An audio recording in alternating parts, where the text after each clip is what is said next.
Chapter 17. Laguna Part 3. Yup, it was officially official. The crib was broken.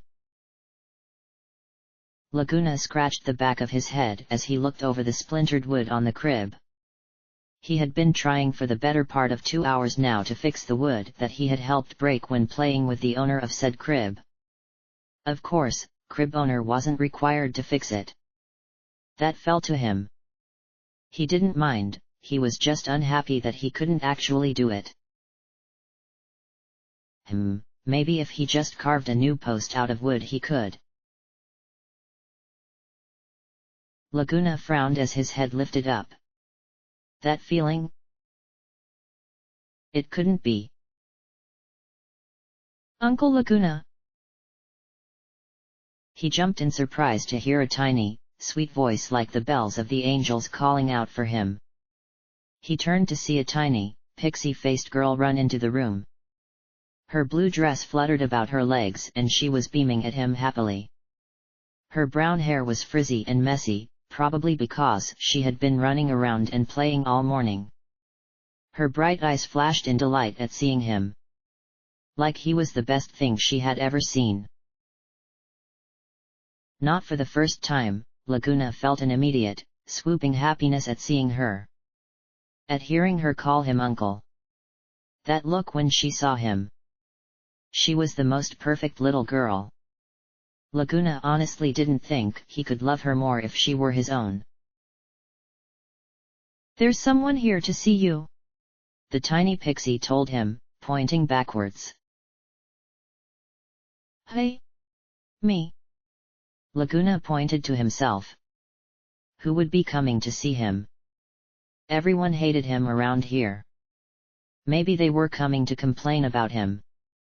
Wouldn't be the first time. He really hoped it wasn't the old flower ship lady. He didn't want to have to listen to her yelling at him for an imagined offense again today. He had to fix this crib. What's this person look like?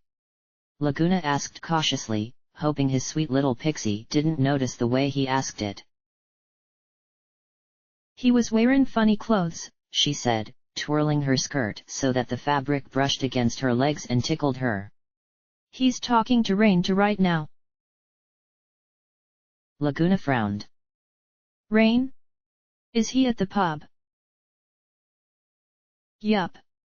The pixie bounced happily. That's why I came over to get you, Uncle Laguna. Am I good girl? No, you're not. Laguna snapped at her, surprising her into a frown. Laguna kneeled down, looking over her with worrying eyes. I've told you, it's dangerous to be out there by yourself. What if a monster comes and attacks you? She looked a little guilty, but she was still twisting so cutely. It's only next door. It's okay. It's still dangerous. Laguna didn't let his voice soften for her. He really needed her to understand how a monster only needed those few feet to attack. Just the thought of losing her made Laguna feel lost. It made his heart ache. He honestly didn't think he could survive it if something happened to his pixie. He shook his head. And since you're such a cute little girl, the monsters will especially be after you. They'll catch you and then they'll suck all your blood out. If anything like that should happen, Uncle Laguna's gonna cry. He felt breathless just thinking about it. It was such a horrid thought that he didn't want to bring it into his head for fear of making it come true. I'll be okay, she promised, reaching up to rub his hair as he did to her at times. If that happens, I'll just call you, Uncle Laguna. You'll come rescue me, right? Laughing, she turned on her heel and ran out. Hey! Elon! Laguna jumped to his feet, suddenly terrified that she was going to put that to the test and run outside again. Wait! He ran down after her and was relieved to find her standing patiently in the kitchen. She was still twisting her dress near the front door. Laguna let out a breath as he slowed to a walk. Of course he would come to save her. Of course. But he would rather not put her into a situation that she would need saving from in the first place. I waited for you, little Elon declared as he reached the bottom of the stairs. Am I good girl? Laguna nodded, smiling at her. Yes, you are. A very good girl. Winking at her, Laguna walked over to the picture sitting on the low side table. The couple smiling out from the photo were young and happy. They had contributed almost equally to Elon's looks. Laguna felt like he should thank them every day for the perfect gift they had given the world. The gift they had given him. If nothing else, he could swear to watch their daughter since they no longer could. Dear Elon's mother and father, he said to their photo. Elon has been a very good girl today. Elon laughed happily at the glowing report. She enjoyed it when he would give updates to her parents on her, even on days when she hadn't been such a good girl. She was a little too young as yet to completely understand the concept of death, but his phrasing it as a letter made it feel like, to her, they were still looking out for her. Like they could hear her and were watching out for her. She was young, but her memories of them were so crisp and clear. Elon could see her parents at night when she slept, after all. She could watch them play with her, hear them talk to her. She could be close to her parents then. And during the day, she would play with Uncle Laguna and Aunt Rain. Laguna turned from the photo and smiled at her. He rubbed his hand through her hair as he passed by and stepped outside. As he did so, he picked up the loaded machine gun by the door. It was a slightly older model, but it fired bullets just fine. And that was all he needed to protect his pixie girl and... well, it was all he needed anyway. His eyes were sharp as he scanned over the town square. The gun was up and at the ready, waiting for a monster to come down. It wouldn't be the first time one of them had camped out on a roof and waited for someone to leave the safety of their house. He reached the door to the pub right next door without incidents. He turned back and gestured to Elon to move her forward. Elon. Now's your chance. Cha-nce. Elon chanted as she sprinted forward. She knew this drill. Once Laguna cleared the way, it was her job to run as fast as she could. Laguna tried to make a game of it by counting to see how long it took her so she could beat her best time. Today though, in her excitement at the guest in the bar, Elon ran right past him and inside without asking what her time was. Laguna followed her, shutting the door firmly behind him so no monster could get inside. And he walked right into the middle of Rain's lecture. You are absolutely forbidden to go outside without Laguna or myself, she was saying, her hands on her hips. You know that very well and you deliberately disobeyed that rule by leaving the bar while I was speaking to our guest. Do you understand, Elon? Yes, Auntie Rain, Elon said, kicking at the floor. Good. Rain nodded once, satisfied. Now go to your room and play. Laguna grinned, leaning against the nearest table as he looked at Rain. So fierce. So strong-willed. So independent. Rain was such a beautiful woman. With a strong chin, sharply intelligent grey eyes, and the longest, softest brown hair he had ever seen, she was easily the toughest woman he had ever met. And he had known military women. She ran a bar in a small town. She would sometimes have to deal with drunk patrons, but very rarely did things get out of control. The one time Laguna had seen that happen, Rain had put the fight down so quickly, he hadn't even had a chance to move. As though to help offset her sharp nature, she always wore soft clothes. Thick, comfortable sweaters that looked like clouds and hid a body that Laguna knew was tight and toned. Soft clothes, however, did nothing to hide her almost unfriendly nature. Almost. Rain was, honestly, the nicest, most wonderful person he had ever met, hidden behind a mask of sarcasm and stern words. Her eyes lifted, and those sharp eyes struck him next. They had always been able to see through him so easily. Like he was clear as water to her. She let out a breath and turned away to return behind the bar. Doing so hid the way. Her heart sped up slightly at the sight of that goofball stepping into her bar. No one ever understood why she tolerated him. Why a no-nonsense woman like herself could stand to have such a silly, grown man hanging around her all the time. What they didn't understand was that Laguna was able to accomplish something no one else had ever managed to do on a regular basis. He could make her laugh. His attitude, his outlook, his boundless energy. There was just something about him that made her smile. And that, to her, was far more valuable than any trait that anyone else could ascribe to a person. Instead of running upstairs to play, Elone turned back to Laguna as he stepped up behind her. She was grinning despite her lecture, and she whispered to him conspiratorially. I got in trouble. Laguna leaned down and whispered right back. That's 'cause you broke your promise. To VIII. Laguna. Rain snapped as she came around behind the bar. She sent him a glare that had melted greater men than him. Use proper English when speaking to Elone.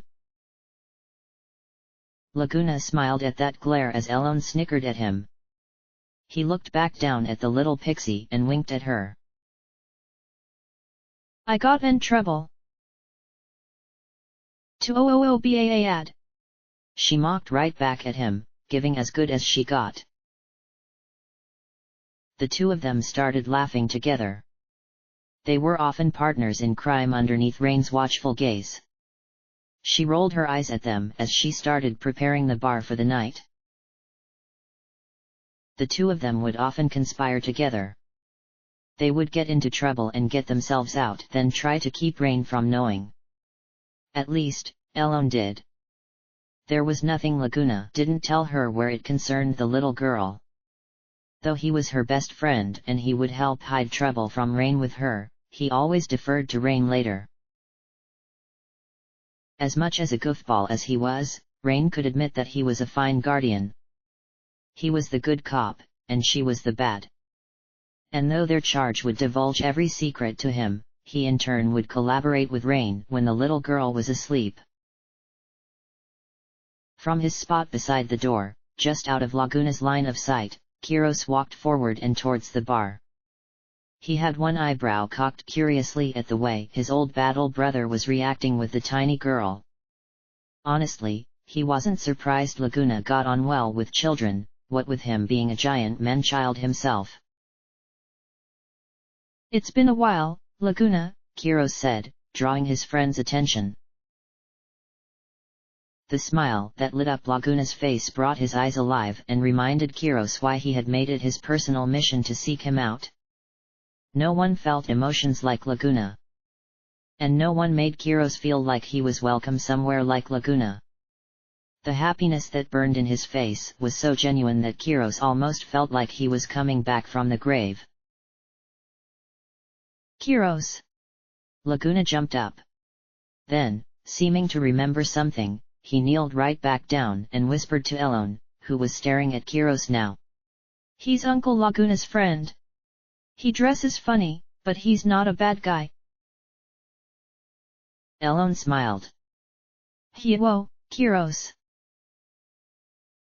Evening, Miss Elone. He nodded to her, formally making her snicker at him. Laguna ruffled her hair as he stood and came around closer to the bar. Kiros had stopped in front of Rain, who was cleaning some glasses. You seem well, Kiros said, looking around at the bar. At Rain. At Elone. If he hadn't known better, he would have sworn by the way he reacted that Laguna was that girl's father. The love in his eyes when he looked at her was certainly indicative of it. Yeah, you too, Laguna nodded, looking him over. He shook his head in disbelief at seeing him again all the way out here. How long has it been? You know, since our grand escape from Centra. Grand escape? Kiros repeated, one eyebrow going up as he grinned wryly. That was... Well, one would usually call that being chased out. I thought so, Rain chimed in, grinning smugly.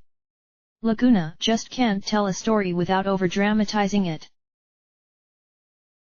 It's called theatrical license, Laguna said haughtily, making her smile. Which in turn made him smile, and he felt like he had accomplished something with that alone. Kiros looked thoughtful. Well, I would say about a year now. I can't believe it's been that long. Laguna nodded, letting out a breath as he thought back. I was bedridden for over 6 months. It seemed like every bone in my body was in pieces. I didn't realize rocks would be so hard. How did you get out here? Kiros asked. This place isn't exactly easy to find. I thought when Ward and I couldn't find you that you had drowned at sea. Laguna shrugged. Luck? I guess. Some townspeople found me washed up on the beach. I think I just kind of floated here on the currents. Don't really remember it. That's because you weren't conscious for most of it, Rain interjected. He was severely dehydrated and starving by the time we found him. I'm honestly not sure how we were able to save his life. I think he cleared out the entire town's stockpile of cure spells and potions. I only just got some stock back. It's hard to order anything to get delivered out here since the trains don't come past the mountains. You used your entire stock? Kiros asked. She nodded. I was the one who nursed him back to health. Laguna nodded eagerly, leaning against the bar and beaming at her. Kiros's expression softened towards her as well. Thank you for taking such good care of Laguna. I know he's not exactly an easy patient. Hey. Laguna frowned. He wasn't too bad, Rain shrugged. He's very susceptible to potions. I barely gave him any and he would just pass right out. Or I could let him sip some wine. Which I did whenever he was getting too mouthy. Hey. Laguna crossed his arms, pouting. Rain chuckled and he felt fulfilled again. He smiled back at her because he just couldn't resist when she smiled first. I was able to recover in about a month or so, Kiros told them. I had strained and injured a bunch of muscles. One of them I actually ripped apart. The doctors say it was a miracle I was able to get Ward and myself onto a boat and sailing back towards Galbadia. Ever since then... Well, I've been searching for you.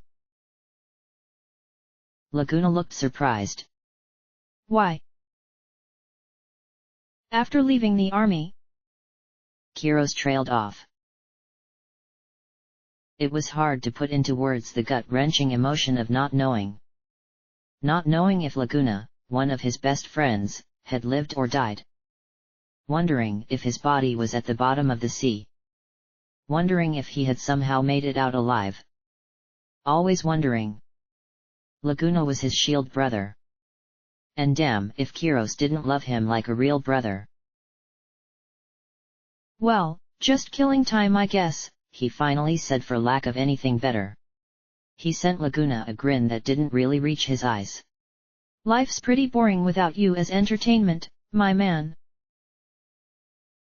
Laguna scoffed. That's a harsh thing to say.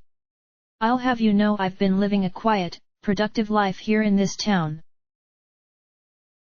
I think I know what you mean though, Rain said over the glass she was cleaning.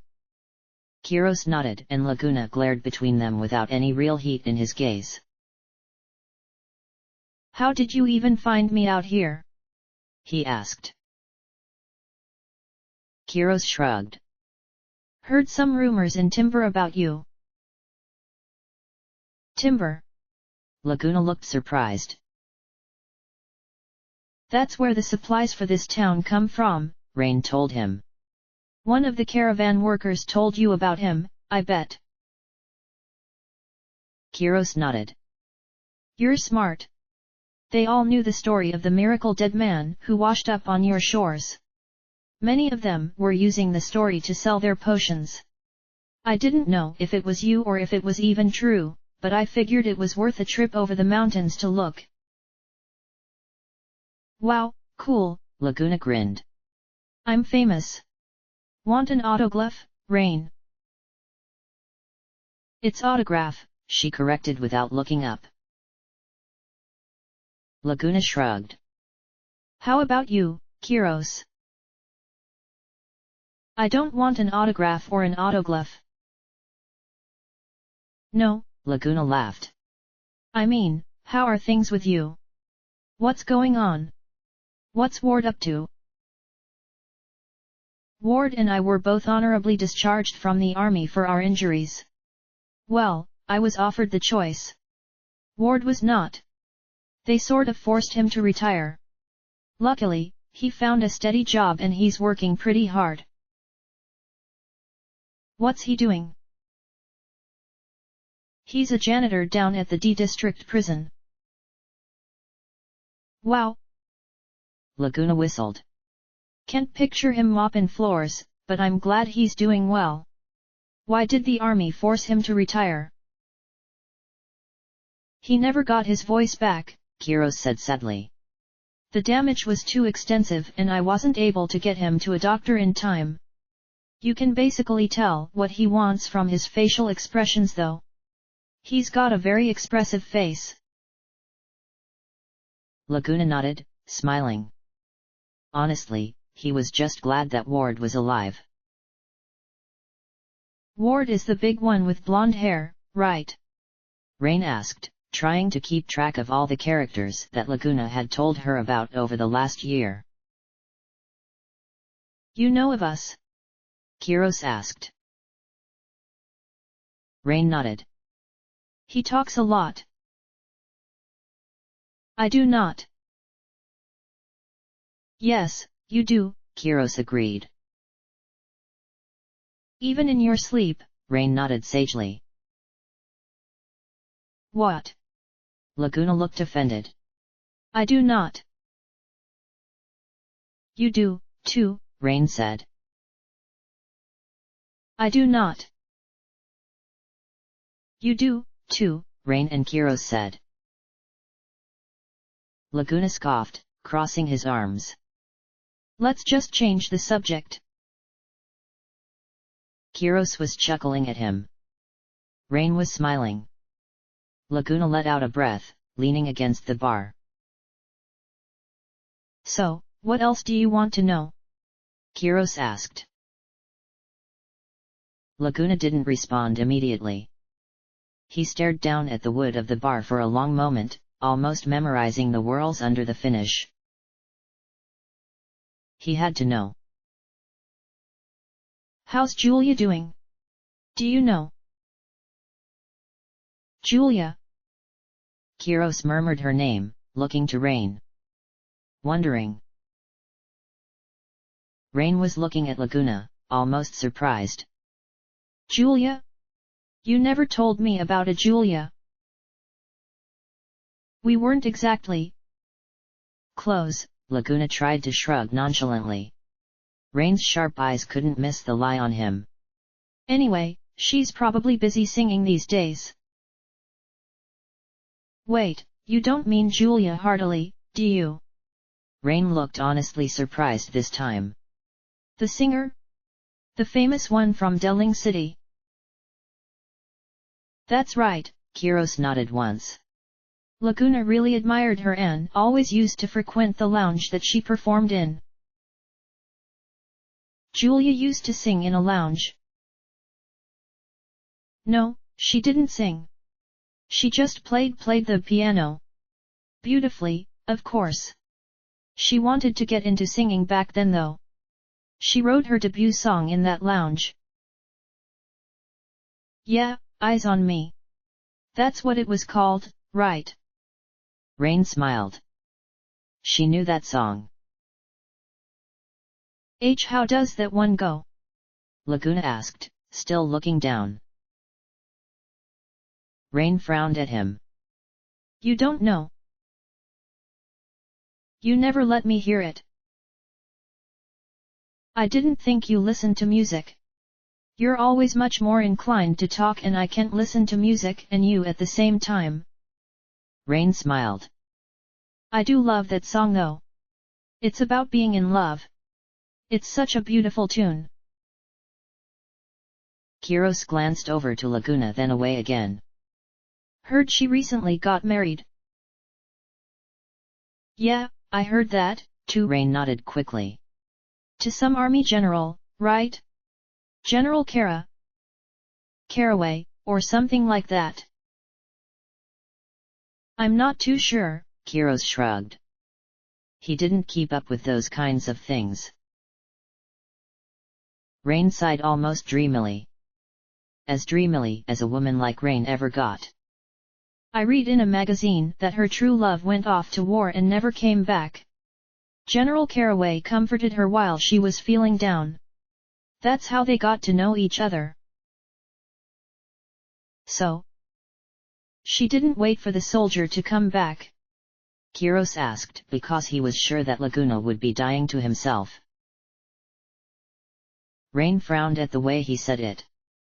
It was an innocuous question, but the tone was like. So what? Laguna cut them off, standing up straight and putting a smile on his face. Who cares? As long as she's happy, right? That's all that matters. Ain't that right, Elle?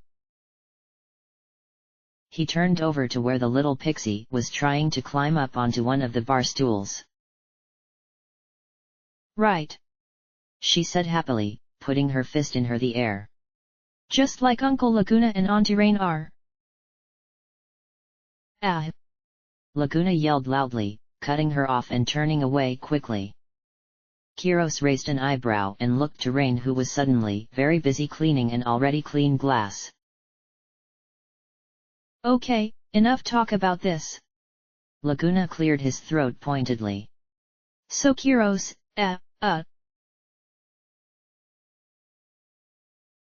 Where am I?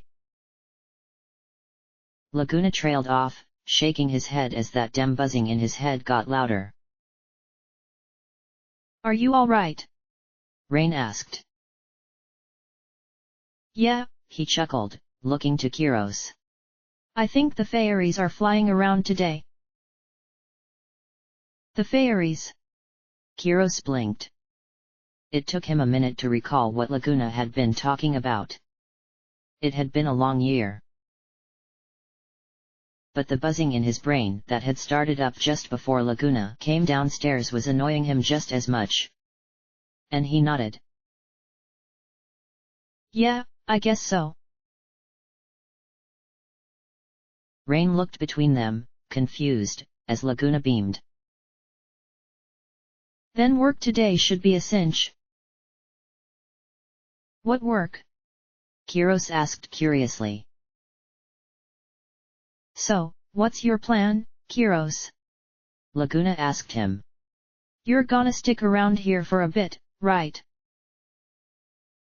Slightly confused about the sudden change of topic, Kiros looked to Rain. She was obviously the one in control around here. It would be up to her. Would that be okay? You work for what you eat. If that's fine with you, you're more than welcome. Rain said without looking up from what she was doing. Kiros nodded, accepting that as fair. All right. Laguna cried happily. It would be nice to have someone besides Rain and Elone around that didn't look physically disgusted at the sight of him.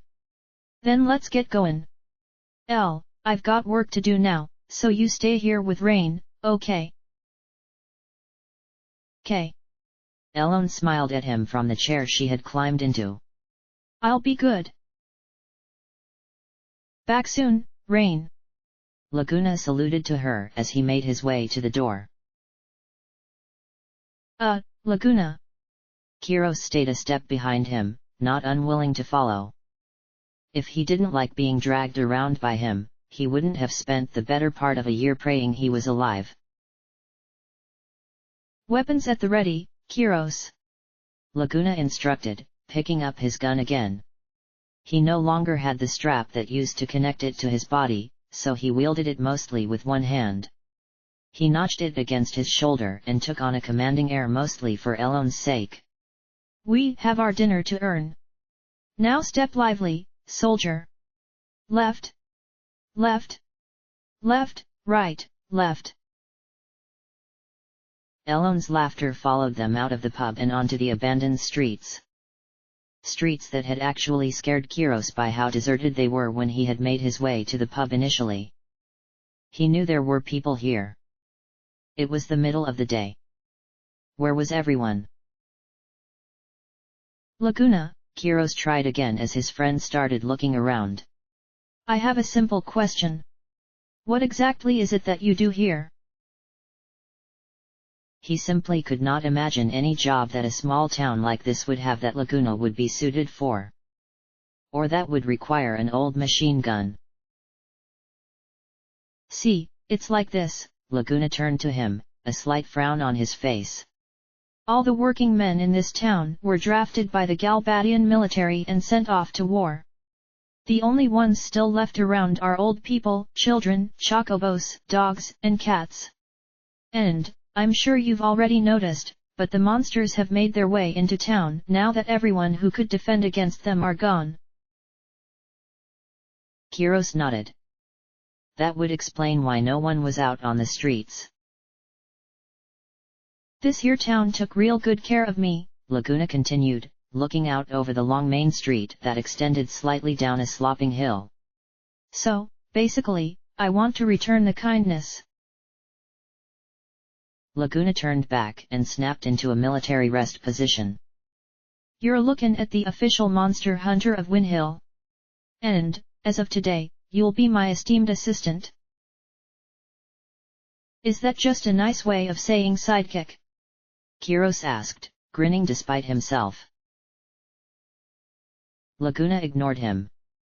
"Our job, in a nutshell, is to patrol the town up to the town entrance. If we see anyone in need along the way, we help them. If we spot monsters, we slay them. It's as simple as that. Oh, and then Rain makes the best food for dinner. Watch, you'll see. And with the fairies blessing us today, it'll be even easier than usual." Kiros chuckled. "Well then, I'm looking forward to the battles." If Kiros hadn't heard the rumors of the miracle man in Windhill whose timeline fit Laguna's disappearance and who sounded a great deal like him, Kiros might never have come all the way out here to check. Not just because it was such a remote village. It was just so small. This tiny kind of place that was barely on any map was just too little to hold the big personality that was his shield brother. He almost couldn't believe he actually found him here. And it became quickly apparent to Kiros that absolutely no one here besides those two back in the pub liked Laguna. At all. He stopped at every house he came to. He asked if anyone needed help. Those who didn't immediately slam the door in his face would ask why he was still there and demand he leave. No one looked happy at seeing him. Everyone was cold to him. Laguna smiled and laughed. He didn't seem to care. Kiros knew he had to notice, but he just let it all wash over him like it meant nothing. All the while, he and Kiros were fighting. Two monster types had set their eyes on this place as their new home. Caterpillars and bite bugs weren't so difficult of enemies to fight. Honestly, they were more common pests than anything. Unless you were very old, very young, or infirm. Then those monsters were deadly dangerous. The bite bugs were venomous. The caterpillars weaved a web that could ensnare the unwary. And they were all over the place. By the time the two of them reached the town entrance, Kiros was picking bite bug wings out of caterpillar guts that had caked onto his guitar with a look of disgust. "Oh, what a charmed life we lead," he said, flicking the monster bits away. Laguna laughed. And he could, because his weapon didn't require close combat. The worst he had was a rip in his pants where a bit bug almost got him and some caterpillar webbing stuck to the bottom of one of his boots. "All right, then." Laguna turned from the town entrance, rotating his shoulder. "Our first joint patrol is complete. We are now to report to the commander and assistant commander." "Commander?" Kiros repeated. "You mean that woman at the pub?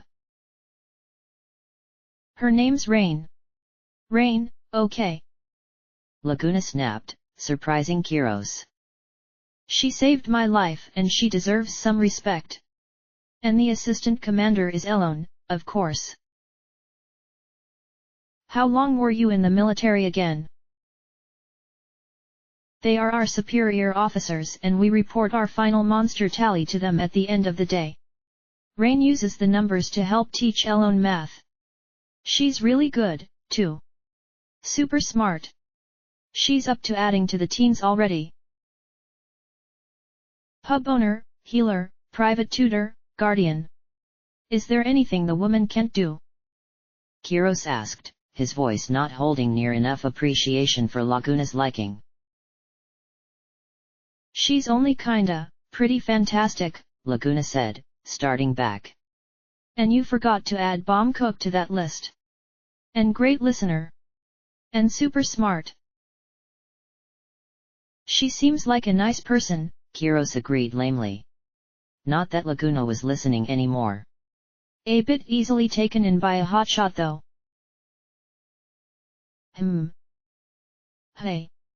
Hey, who you calling a hotshot?" Laguna put his hands to his hips. Before Kiros could answer, Laguna detected the gossamer glint of bite bug wings flying around the door of the town inn. He pointed. "All right, they're getting bold again. We're gonna have to step up our patrol a notch. We need to better figure out how to best utilize the new strengths coming to our ranks. That would be you, by the way." "Why are you talking like that?" "Assistant Kiros, let us come up with a plan after we get back to the base." "You mean the pub?" "Die, filthy bug!" Laguna ran forward, shooting. Kiros couldn't help but notice that Laguna's aim had improved significantly since the last time he had seen him fight. He hit the bite bug and nothing else but the bite bug. Not even the building behind the bug saw a hint of damage. He wondered how much of that was just experience and how much was fear of angering a group of people that already hated him. On the way back, Kiros had the unfortunate pleasure of meeting the old flower shop lady. She made Laguna fetch wood for her. Demanded it of him, really. Then waved him away with a lip curled in disgust without so much as a thank you. In fact, she lectured him on the abysmal state of his pants and the hole he had earned only a little bit ago protecting her and her town. Laguna still didn't seem bothered. The bitter old woman slammed the door shut behind them and Kiros frowned from her to Laguna who looked like he was glowing. "Hey, Laguna." Laguna smiled over at him as they continued down the road. "Are you doing this patrol thing every day?" Laguna started, sending him a glare. Thing. What are you calling thing? Are you actually offended? Hey, this thing has saved everyone's lives here at least once. And they seem so appreciative. That includes Rain and Elon, Laguna said pointedly, sending him a look confirming that he wasn't oblivious to how everyone else was treating him. Weren't you aiming to become a world-traveling journalist? Kiros asked just as pointedly. You've heard of Timber Maniacs, right? The magazine? I had a talk with the chief editor while I was there. He said he's interested in any article related to world travel. That's great! Laguna proclaimed, beaming. We should go talk to him, Kiros said, casting his eyes over to the mountains. Why yeah. Kiros frowned. His friend sounded much less excited than he would have guessed. Laguna wasn't a bad writer and this was his chance to fulfill his dream. A dream that he had been chasing since he started his required time in the G Army. Laguna didn't say a word about it, didn't even seem all that enthusiastic about Kiros's news, as they started back towards the town center. He finally stopped, prompting Kiros to stop as well, and turned back. He didn't quite look Kiros in the eyes as he dithered for a moment. It'd be okay if we stayed here for a bit longer, right? You need time to gather more material? Kiros asked, looking around. Aside from the monsters, human and beast, the village seemed quite lovely. This seems like a really nice town. You're gonna write about this place first, aren't you? No way, Laguna said, his eyes widening as though the suggestion were crazy. Can't make this town famous. Too much publicity and you get all those tourists and stuff. People only read about foreign places because they want to go there, right? These people don't like foreigners. Rain's the only nice one. People would be too interested in her. Wouldn't be safe. You're afraid someone might come and take Rain away? Kiros asked, his voice even. Laguna, you've changed, man. His face flushing, Laguna looked away quickly and pointed at nothing at the top of the hill that was Main Street. Hey! I see a monster. Laguna! Kiros raced after him. Laguna remained firmly ahead of him until they reached the pub. The monsters were rather more sparse in the town square. Kiros wondered if that was because that was where Laguna lived and was therefore more better protected. Kiros shut the door behind him firmly in the pub and Laguna set his gun down on one of the tables. He could still reach it easily, but Rain didn't like weapons in the bedroom. It was her opinion that those should be a place of comfort, not combat. They're probably upstairs, Laguna said, indicating up the narrow staircase with his head. He could make out their voices as he came up. The door to the upper room was silent on its hinges as it swung open. He recognized girl talk almost immediately and he stopped on the stairs. What? Kiros asked, whispering. Girl talk? Laguna said just as quickly, nodding to go back down the stairs. Kiros remained firmly in place, tossing back his braids. Come on, he insisted. Something inside me tells me to listen, Kiros said, fully prepared to blame it on the fairies. Laguna was about to press the issue. Until he heard his name called out. Aunt Rain, Elon said, kicking her feet against the sofa she was sitting on. Aren't you gonna marry Uncle Laguna? Laguna froze in place and turned back. He couldn't see over the floor from his position on the stairs, but he couldn't help himself from wanting to peek. What would she say?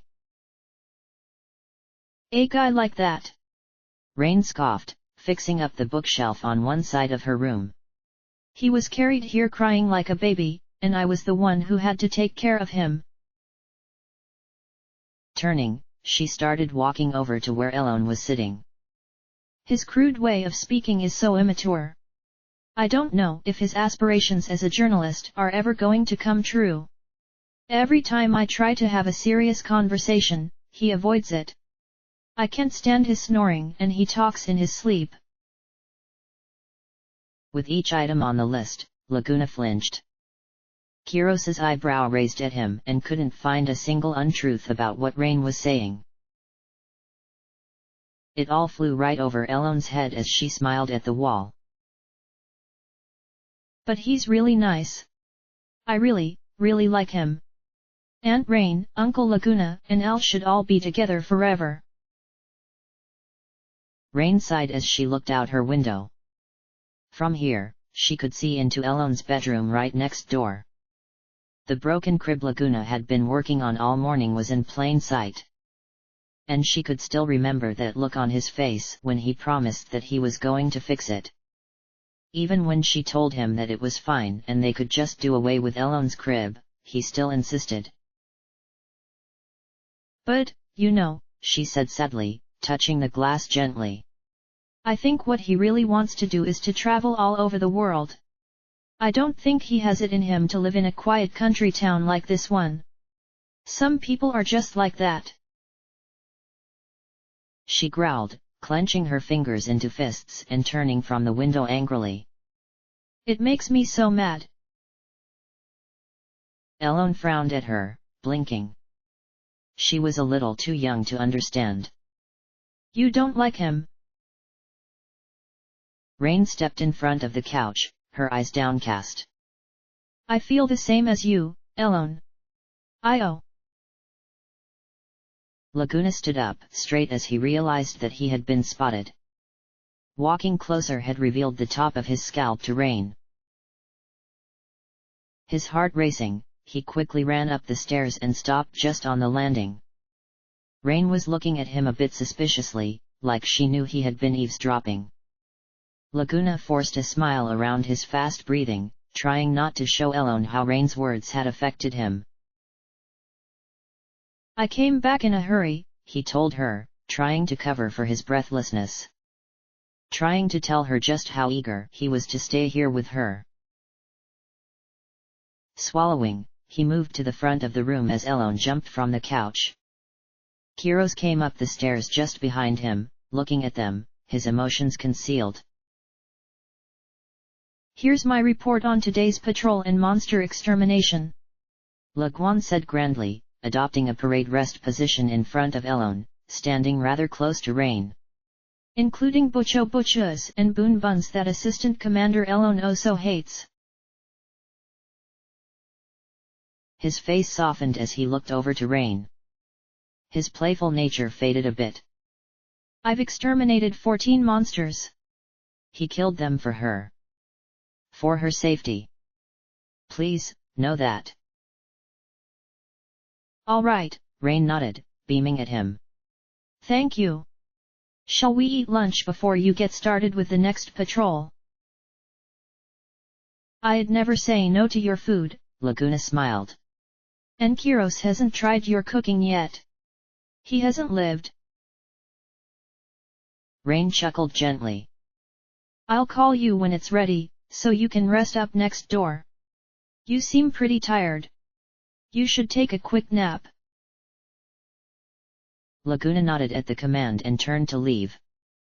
He cast one last look over his shoulder at Rain and didn't know if he was pleased or uneasy that Rain was still watching him. Next door, upstairs in the small room that Elon and Laguna would sleep in a lot, Laguna hesitated by the bed. He and Elon often held slumber parties here. When Laguna wasn't sleeping in the spare bed in Rain's pub. He honestly didn't know where he preferred to lay his head at night. Shall we rest up a bit? Laguna asked, indicating to the small bed. It wasn't made for a man his size. It was in fact made for Elone when she stopped using the crib. But his tiny pixie liked to cuddle, especially when she had nightmares of the last day she had seen her parents outside of the vivid dreams she liked to tell him about. The tone of his voice was strange and Kiros frowned at him. What's the matter? Laguna didn't say anything for a long moment. He stared down at the bed that was already messed up from him and Elone being spread eagle on it last night. The look on his face was desperate, almost sad in a way that hurt Kiros just from seeing it. I get scared sometimes, he finally said, his voice soft. Scared of waking up somewhere else. Scared of not seeing Elone. Scared of not seeing Rain. Laguna let out a shuddering breath. What's happened to me? I feel. What is this I'm feeling? His eyes shut as his head fell backward, his breathing fast again as he prayed to anyone who might be listening. The fairies. The gods. Hein himself. Oh, please, let it be this room when I wake up. Please let me be in this puny bed when I wake up. Kiros stared at him in disbelief for a moment. What had Rain done to him? Was this the same man Kiros had lost just 1 year ago? His leg hadn't cramped once around Rain. She wasn't Julia. She wasn't an untouchable princess of music up upon a pedestal that Laguna could see and not touch. The girl next door was an earthy, real kind of woman that he could actually stand beside. A woman that didn't scare him despite the ferocity of her attitude. She had done something to his excited shield brother that had always been so eager to escape. Laguna, Kiros whispered in disbelief, you've changed. Where am I? End of chapter.